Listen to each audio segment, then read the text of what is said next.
Banjir bandang di Kabupaten Flores Timur, Nusa Tenggara Timur menelan korban cukup banyak. Jumlah korban meninggal dunia mencapai 62 orang dan puluhan lainnya masih belum ditemukan. Untuk mengetahui informasi selengkapnya, kami sudah terhubung melalui sambungan telepon dengan Wakil Bupati Flores Timur, Agustinus Payongboli. Selamat sore Pak Wakil Bupati.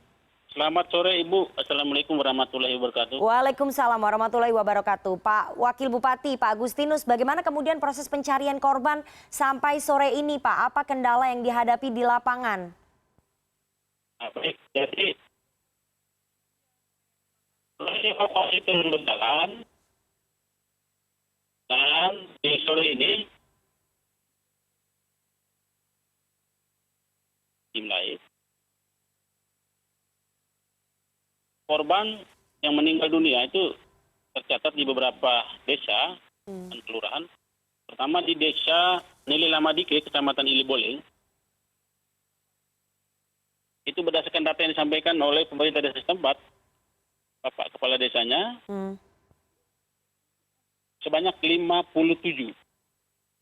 Dari 57 data korban yang meninggal dunia, berdasarkan catatan Bapak Kepala Desa, terakhir 1 jam lalu pukul 17 waktu Indonesia Tengah, sudah terevakuasi 40 orang. Oke. 40 orang ini kemudian 37 sudah dimakamkan tadi malam, saya sendiri hadir di sana sama Pak Bupati. Kemudian yang lainnya, 3 yang lainnya didapat siang ini dan juga sudah dilakukan pemakaman.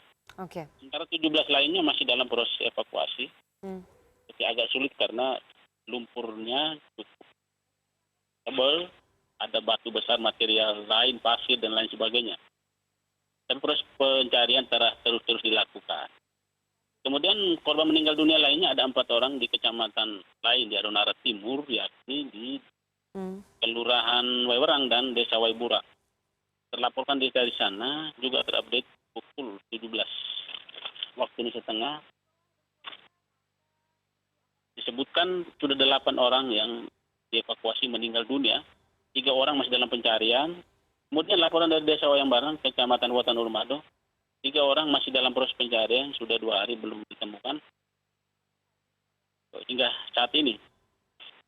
Oke, Pak Agustinus, selain lumpur yang cukup pekat yang tadi Anda katakan mempersulit proses evakuasi, apakah ada jalur-jalur darat yang juga terputus Pak akibat banjir bandang ini? Nah, banjir bandang ini mengakibatkan putusnya beberapa akses transportasi darat. Di antaranya ada 5 buah jembatan, kemudian beberapa ruas jalan terputus, sehingga praktis hanya bisa dilewati kendaraan roda 2 atau roda 4 kecil, misal pickup. Sementara dump truck, roda 6 dan lain sebagainya nggak bisa itu. Dan itu menjadi sedikit gangguan, tetapi upaya mobilisasi barang jasa manusia dalam proses kemanusiaan bantuan ke sana terus dilakukan.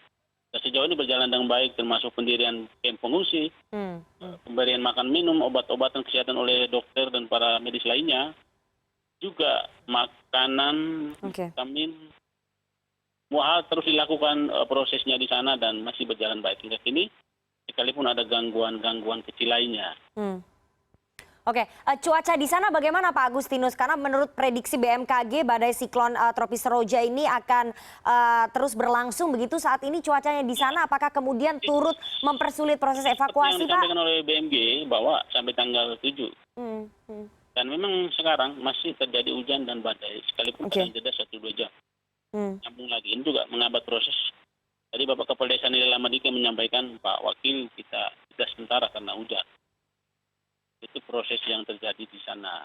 Oke, antisipasi. Karena itu pada kesempatan pertama mohon perhatian pemerintah pusat, Bapak Presiden Joko Widodo beserta seluruh jajaran agar memberi perhatian yang lebih kepada kami. Kenapa demikian?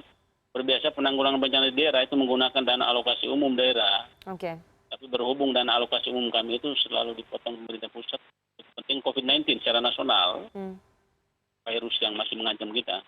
Karena itu boleh dipertimbangkan agar dana alokasi umum kami itu di daerah bencana, semisal Flores Timur yang lagi parah ini, dipotong, dikembalikan untuk kita olah penting penanggulangan bencana dan bangunan-bangunan sifatnya rekonstruksi, jalur-jalur transportasi yang terputus pasca bencana dan ketika sedang terjadi bencana seperti itu. Oke, Pak Agustinus. Ini percaya Bapak Jokowi bisa melakukan itu. Karena demi suatu nilai kemanusiaan yang memang harus segera dikerjakan. Jika tidak, dampak buruk kelumpuhan ekonomi akan segera terjadi akibat dari Oke. putusnya jalur-jalur transportasi utama antar wilayah. Demikian.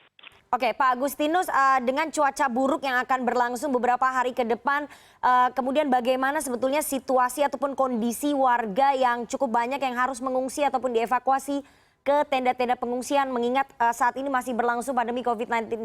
Saat ini kondisi warga di sana bagaimana, Pak? Pertama, prokes COVID-19 virus itu harus kita jalani ya. Oke. Dengan cuci tangan, masker, jaga jarak, menghindari kerumunan, sedemikian. Itu. Lalu, untuk pengungsian biasanya dibangun di sekitar daerah-daerah bencana. Dengan mempertimbangkan beberapa kajian diantaranya potensi bencana yang mungkin akan terjadi. Tidak ada yang dibangun-bangun umum seperti sekolah, masjid, gereja, ada juga di rumah-rumah penduduk. Jadi tidak masalah sesungguhnya.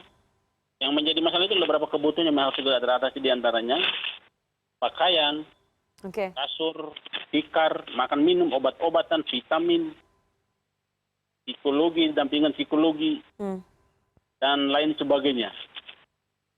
Oke. Itu, Bu. Ya, Pak Agustinus, sejauh ini kalau misalnya menunggu bantuan dari pemerintah pusat mungkin agak lama meskipun Kepala BNPB sudah ada di sana begitu ya untuk membantu proses evakuasi dan juga pengiriman bantuan begitu. Bagaimana dengan langkah sinergi Pemprov NTT? Kemudian pemerintah Provinsi NTT apakah kemudian sudah membantu semaksimal mungkin untuk bantuan baik berupa logistik, obat-obatan begitu dan juga kendaraan berat?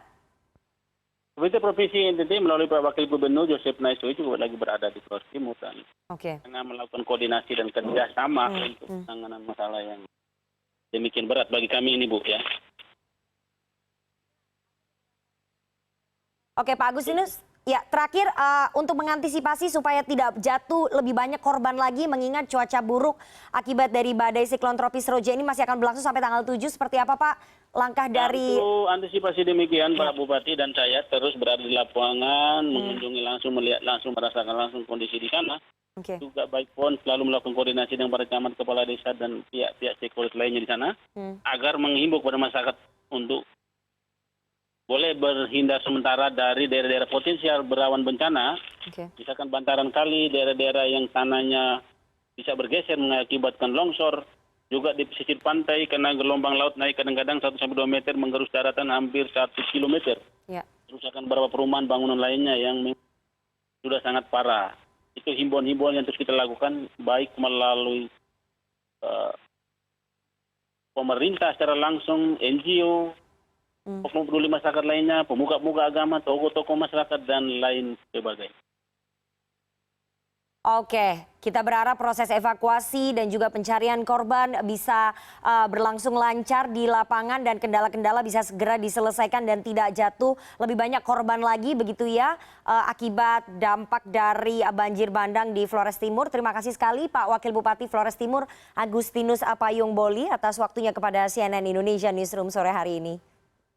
Terima kasih, Bu. Mohon doa dan dukungannya. Semoga badai ini segera berlalu dan kami kembali hidup sehat walafiat.